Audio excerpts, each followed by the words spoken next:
आप लोग वाकिफ है कि अब हम लोग जो उपचुनाव हो रहा है, घाटशिला उपचुनाव के प्रचार का लगभग चरम दौर है और ये चुनाव रामदास का जो दुर्भाग्यजनक निधन हुआ उसके कारण हो रहा है। लोगों ने 10 महीने पहले ही जो जनादेश दिया था, उस जनादेश में ये बहुत स्पष्ट था कि घाटशिला अपना प्रतिनिधि सरल, शिक्षित और मिलनसार व्यक्ति को चुनता है। घाटशिला कभी भी ऐसा प्रतिनिधि नहीं चुनता है जिनके अंदर कोई घमंड हो या धनबल हो, क्योंकि ये मिट्टी जो है ये ताम्र मिट्टी है। ये जितना ठोस है उतना ही इसकी चमक भी है। इस मिट्टी के साथ भाजपा ने बहुत बड़ा खिलवाड़ किया। हिंदुस्तान कॉपर लिमिटेड, जिसका प्लांट यहाँ पर घाटशिला में मऊ भंडार में एक साजिश के तहत इसको बंद कर दिया गया। केवल इसको नहीं बंद किया, उसके पहले जितने माइंस थे उन माइंस को भी बंद कर दिया, कॉपर माइंस को। हेमंत बाबू ने जब 19 में जब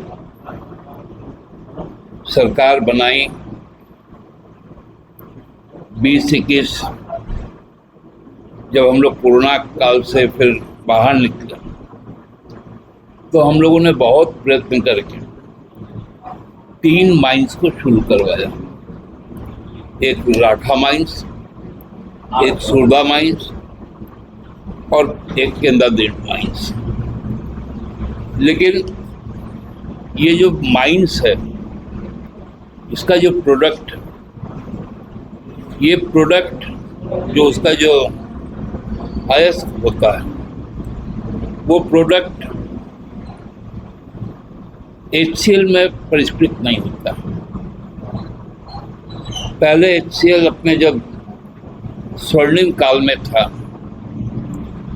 तो उसी अयस्क से सोना निकालता था, सिल्वर निकालता था,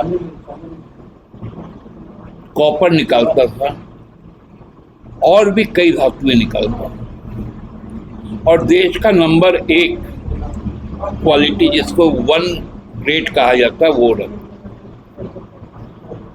लेकिन अब जो यहाँ का अयस्क है उसको यहाँ से निकालकर भारतीय जनता पार्टी निजी हाथों में बिरला के जो कॉपर प्लांट है वहां बेचती है, अपना प्लांट को बंद कर दिया।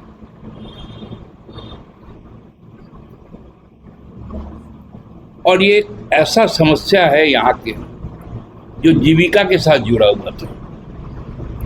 आज आप जाके देखिए, मरघट जैसा मऊ भंडार हो गया, जो कभी गुलजार हुआ करता था आज से 10, 11, 12 साल पहले।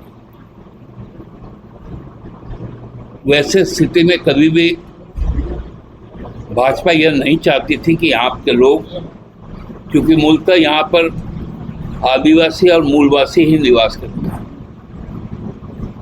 उनका कल्याण हो, उनका तरक्की हो, उनके अंदर में खुशहाली और समृद्धि आए। और इसी के खिलाफ हम लोगों का लंबा लड़ाई रहा और बार बार घाटशिला के लोगों ने हम लोगों को आशीर्वाद भी दिया। इस बार का भी लड़ाई उसी मुद्दे को लेकर है। और ये लड़ाई हम लोग कब लड़ रहे हैं? जब हम लोगों ने एक साथ पहले गुरुजी को खोया और उसको कुछ ही दिनों के बाद रामदास गांव को किया। यह उपचुनाव उनके दोनों के प्रति श्रद्धांजलि है और खासकर आदिवासी और मूलवासी जो उनके संघर्ष, उनके पहचान और उनके सम्मान की लड़ाई। भारतीय जनता पार्टी आज हतोत्साहित है।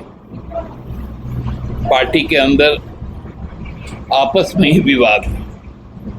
जिस पार्टी का 5-5 मुख्यमंत्री हो, पूर्व मुख्यमंत्री, वहां एक पूर्व मुख्यमंत्री तो पहले कभी दिखे थे, जो प्रदेश अध्यक्ष भी हैं, जो बड़ा बाबूलाल जी हैं,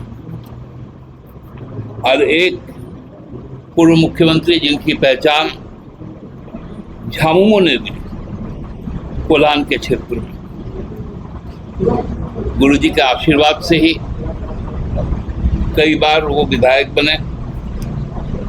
हेमंत बाबू ने उनको अपना विश्वास करके मुख्यमंत्री का पद सौंपा। केवल पद नहीं सौंपा, उस वक्त पूरी कमान उनके हाथ में थी, लेकिन कुछ स्वार्थी लोगों ने उनको बरगलाने का काम किया।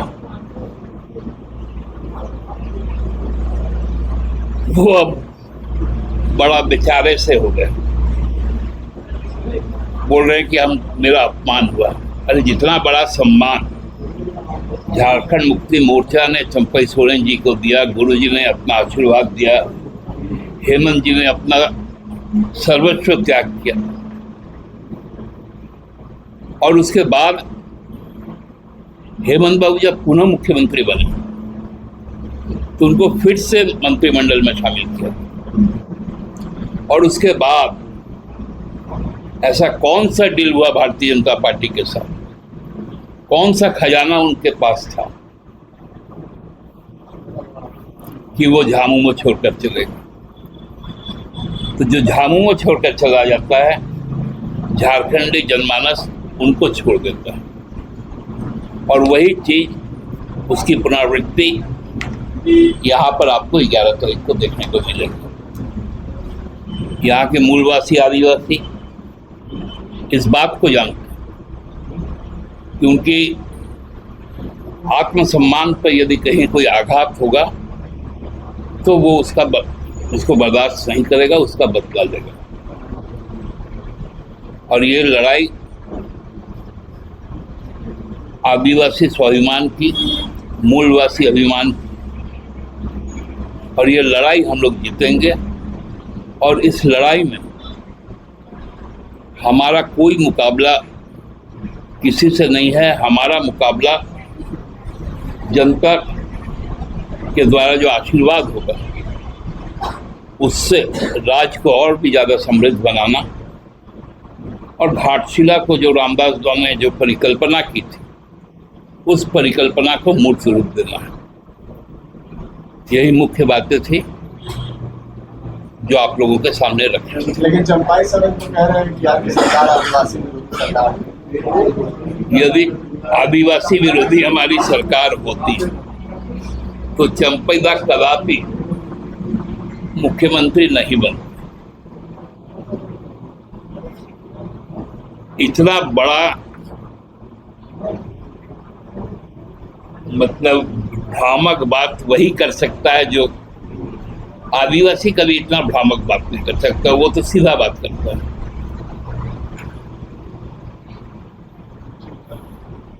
ठीक है।